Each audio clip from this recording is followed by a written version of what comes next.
नमस्कार, मैं हूं पंकज झा। आप मेरे साथ देख रहे हैं ऑफ द रिकॉर्ड। लखीमपुर की घटना को लेकर केंद्रीय गृह राज्य मंत्री अजय मिश्र टेनी के बेटे आशीष मिश्र मोनू गिरफ्तार हो चुके हैं। सबसे बड़ी मांग यही थी, विपक्ष की भी और किसान संगठनों की भी। इसी को लेकर सवाल पूछे जा रहे थे कि आखिर क्या वजह है कि मोनू भैया को वीवीआईपी ट्रीटमेंट दिया जा रहा है। हत्या का आरोप होने के बावजूद, हत्या का मुकदमा दर्ज होने के बावजूद उन्हें गिरफ्तार क्यों नहीं किया जा रहा। इसको लेकर यूपी पुलिस पर सवाल उठ रहे थे, लेकिन अब उनकी गिरफ्तारी हो गई है। अब हम आपको बताएंगे सिलसिलेवार तरीके से जो मोनू भैया यूपी पुलिस से आंख मिचौली खेल रहे थे, जिनके बारे में उनके मंत्री पिता ये कह रहे थे कि अगर सबूत मिल जाएगा कि मोनू उस जगह पे मौजूद थे जहां पर ये घटना हुई है, जहां पर किसानों की मौत हुई, फिर बीजेपी समर्थकों की हत्या की गई है, अगर वो उस जगह पर मौजूद हैं तो फिर मैं इस्तीफा दे दूंगा। लेकिन अब जो सबूत मिल रहे हैं, पुलिस की पूछताछ से जो छन कर हमारे पास जानकारी मिल रही है, उसमें लग रहा है कि वो उस वक्त घटनास्थल पर हो सकते हैं। और इसीलिए शुरुआती जांच में लगा कि जो अब तक दावा किया जा रहा था अजय मिश्र टेनी या फिर उनके बेटे आशीष मिश्र मोनू की तरफ से, वो गलत था और गिरफ्तार कर लिए गए मोनू। 12 घंटे, जी हाँ 12 घंटे तक की पूछताछ हुई है और इस पूछताछ की वीडियोग्राफी कराई गई है। ये जो 12 घंटे पूछताछ होती है ना, सामान्य पूछताछ नहीं थी। उनको गिरफ्तार करने से पहले पुलिस अपने पास सारे सबूत और एविडेंसेज, उनके बयान, उन सबको दर्ज कर लिया गया। अब ऐसा क्यों किया जा रहा है? क्योंकि ये मामला सुप्रीम कोर्ट में भी चला गया है। सुप्रीम कोर्ट में इस पर सुनवाई हो रही है। यूपी पुलिस बताएगी कि आखिर हमने इस मामले में क्या क्या कार्रवाई की है, जो कार्रवाई की है उसका क्या क्या उसके पास आधार है। तो सवेरे करीब 11:15 बजे, यानी बीते शनिवार को पुलिस लाइन के क्राइम ब्रांच में पहुंचे आशीष मिश्र मोनू अपने 2 साथियों के साथ और अपने वकील के साथ, और फिर वो पुलिस के सामने पहुंचे। 11:15 बजे के कुछ देर बाद पूछताछ शुरू हुई और रात के 11 बजे तक पूछताछ चली और उसके बाद मीडिया को ये जानकारी दी गई कि आशीष मिश्र गिरफ्तार कर लिए गए। जैसा हमने पहले भी बताया था और अभी भी बता रहा हूं कि पूरे 36 सवालों की लिस्ट थी। पुलिस ने जो एसआईटी बनाई गई है, स्पेशल इन्वेस्टिगेशन टीम जिसको कहते हैं, और उसके बाद उस एसआईटी की जांच को मॉनिटर करने के लिए डीआईजी उपेंद्र अग्रवाल की अगुवाई में एक अलग टीम बनाई गई थी। यानी 2 टीमें एक साथ काम कर रही थी। उस टीम ने मोनू के लिए 36 सवालों का एक चक्रव्यूह बनाया था। वो चक्रव्यूह मैं इसीलिए कह रहा हूं कि ऐसे ऐसे सवाल थे जिससे छन कर बात आ जाती कि आखिर सच क्या है और झूठ क्या है। किसानों का दावा जो था और मोनू और उनके पिताजी का जो दावा है, उसमें कितनी सच्चाई है। बार बार जो ये कहा जा रहा था घटनास्थल पर मोनू नहीं है, मोनू की तरफ से एक वीडियो भी जारी किया गया था कि उस वक्त उनके गांव में जो मंत्री जी का गांव है, उस गांव में वो कुश्ती प्रतियोगिता करा रहे थे, उसका ये वीडियो दिया गया था। अपने साथ करीब 11 वीडियो लेकर आए थे। मुझे जो जानकारी मिली है 11 वीडियो थे और कई सारी तस्वीरें भी थी। किसके पास? तो मोनू के पास। वो अपने साथ सबूत लाए थे, ये बताने, दिखाने और समझाने के लिए कि जब ये घटना हुई ना तो मैं वहां नहीं था, मैं तो अपने गांव में था, वहां कुश्ती प्रतियोगिता हो रही है और जब घटना जहां पर हुई उससे मेरा क्या लेना देना। लेकिन वो ऐसा कोई पुख्ता सबूत नहीं दे पाए जिससे ये पता चलता कि वो जिस वक्त ठीक 3:15 बजे जब ये घटना हुई है, ठीक उसी वक्त वो अपने गांव में थे, इसका कोई सबूत नहीं दे पाए। होता क्या है, जब आप वीडियो बनाते हैं ना तो वीडियो पर कई बार ना टाइम कोड भी आता है। यानी आपने वीडियो बनाया तो वीडियो किस तारीख को बना, कितने बजे बना। ये जो कुश्ती वाला वीडियो उन्होंने दिया वो सवेरे का था, उस वक्त का नहीं था। उसके बाद पुलिस के पास कई सीसीटीवी फुटेज है। सीसीटीवी फुटेज उस इलाके के हैं जहां इनका गांव है। उस सीसीटीवी फुटेज में साफ साफ दिख रहे हैं मोनू के समर्थक वगैरह, वो भीड़ खड़ी है, गाड़ियां जा रही हैं।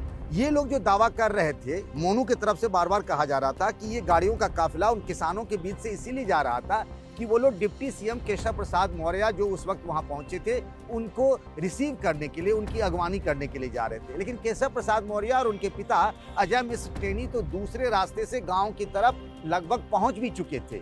तो ये समझ में नहीं आ रहा था कि उसी झगड़े वाली जिस रास्ते से इनको मना किया था पुलिस ने, उस रास्ते से क्यों जा रहे हैं। अब जैसे सवाल पूछा गया उनसे, जो 32 सवाल थे उसमें यह था कि उस वक्त घटना के समय आप कहाँ थे, आपके साथ साथ कौन था, आप अगर वहां नहीं थे तिकोनिया मोड़ पर, तो वो जो थार गाड़ी है, जिस गाड़ी के मालिक खुद मंत्री जी हैं, अब सोचिए ना, मेरी गाड़ी है और मेरी गाड़ी लेके कोई चला जाएगा और मुझे पता ही नहीं रहेगा कि मेरी गाड़ी कहाँ गई और मेरी गाड़ी से क्या हो रहा है। जिम्मेदारी तो मेरी भी बनती है ना। तो मंत्री जी की गाड़ी में उस वक्त कौन कौन था? अगर ये नहीं थे, मोनू नहीं थे, तो मोनू ने जो डिस्क्रिप्शन दिया और जो लोग गिरफ्तार हुए हैं, चाहे जिन लोगों की मौत हो गई है, वो तो अपनी बयान नहीं दर्ज करा सकते। जो लोग पकड़े गए हैं अब तक, उनके बयान, जो घटना के समय मौजूद किसान थे, उनके बयान से इनका कोई बयान मेल ही नहीं खा रहा था। ये बता ही नहीं पा रहे थे कि उस वक्त उस गाड़ी में कौन था। आप अगर वीडियो को देखिए, गौर से देखिए, तो सबसे पहले थार गाड़ी आगे बढ़ती है। थार गाड़ी जो चला रहा था हरिओम, उसकी मौत हो चुकी है। अब उस गाड़ी में उसके अलावा कौन कौन था? दूसरी बात, उस गाड़ी के पीछे एक फॉर्च्यूनर था, जो फॉर्च्यूनर अखिलेश दास, जो पहले यहाँ के राज्यसभा के सांसद रहे, उनके भतीजे जो हैं अंकित दास, जो कि मोनू का साथी है। पुलिस अब तक उसको भी नहीं ढूंढ पाई है। अंकित दास का पता नहीं चला। अंकित दास का बयान भी बहुत महत्वपूर्ण होगा, क्योंकि ये कहा जा रहा है कि वो गाड़ी जो है ना फॉर्च्यूनर, वो अंकित की थी और अंकित वहां बैठा भी था। एक वीडियो भी आया है जिसमें डीएसपी रैंक के पुलिस अधिकारी एक व्यक्ति से पूछताछ कर रहे हैं, और ये गजब का पूछताछ है। मैंने इससे पहले ऐसी पूछताछ नहीं देखी। माइक पर पूछताछ कर रहे हैं कि उस वक्त कौन था, क्या था। उसमें उस व्यक्ति ने, चश्मदीद ने, जो मौके पर मौजूद था, उसने बताया कि अंकित दास उस गाड़ी में थे। 32 सवालों की लिस्ट थी, उसमें सिलसिलेवार तरीके से सवाल थे। उस वक्त आप कहाँ थे, आपके साथ कौन था, आप क्या कर रहे थे, जब कुश्ती हो रही थी तो क्या उसी वक्त जब ये घटना हुई उस वक्त क्या आप कुश्ती में थे? अगर आप कुश्ती में थे तो आपको वहाँ पर किस किस ने देखा? आपकी उस वक्त क्या कोई तस्वीरें हैं, क्या कोई वीडियो है? आपके समर्थन में कौन कौन लोग बयान दे रहे हैं? उन जिनके बयान आए उनसे भी पूछताछ हो गई, तो कहीं से मेल नहीं खा रहा था। और जैसा निकल कर बताया डीआईजी जो हैं उपेंद्र अग्रवाल, कि वो कॉपरेट नहीं कर रहे थे, यानी सहयोग नहीं कर रहे थे पुलिस से। जो उनसे सवाल पूछे जा रहे थे उसको अटकाने और भटकाने का काम मोनू बार बार कर रहे थे। जब वो फंसते थे ना, तो पानी पीते थे और फिर अपने वकील को आगे कर देते थे। पुलिस वालों ने कहा नहीं नहीं नहीं, वकील से हमें नहीं सवाल जवाब करना है, मुझे आपसे जानकारी चाहिए। आप अगर बेगुनाह हैं ना, तो आप अपने बेगुनाही के सबूत दीजिए। उन्होंने जो वीडियो दिखाए उससे कोई ऐसी स्थिति स्पष्ट नहीं हो रही थी कि घटना स्थल पर मोनू नहीं थे, और जो फोटोग्राफ्स भी दिए वो भी साफ साफ नहीं हो रहा था कि वो घटना स्थल पर नहीं थी। आप देखिए वो जो वीडियो लगातार चल रहा है। और दूसरी महत्वपूर्ण बात कि जो ड्राइवर हरिओम मारा गया, वो पीले रंग का कपड़ा पहना हुआ है। जब घटना स्थल से उसकी बॉडी मिली, जहां पर तिकोनिया मोड़ के पास में घटना हुई, तो वो पीले रंग का कपड़ा पहना हुआ था। और उस गाड़ी को देखिए, थॉर गाड़ी का ये वीडियो देखिए, तो इसको जो चला रहा ना, बहुत बारीक से देखिए ना आप क्लोज से, तो एक सफेद शर्ट का व्यक्ति नजर आ रहा बैठा हुआ। तो फिर ये मेल नहीं खा रहा है। अचानक से कैसे कपड़ा बदल लेगा? उसकी मौत हो चुकी है, कपड़ा बदलने का टाइम कहां से मिल गया? तो यहाँ पर वो सवाल में फंसते नजर आए, इसका वो जवाब नहीं दे पा रहे थे। तो फिर वो दूसरी गोलमोल घुमाने लगे। तो ये जो सवालों की बौछार हुई ना मोनू के सामने, तो मोनू की पोल खुल गई है। और ये जो लग रहा था कि मोनू की तरफ से दावे किए जा रहे थे, उसके पिता की तरफ से दावे किए जा रहे थे, घटनास्थल पर नहीं था।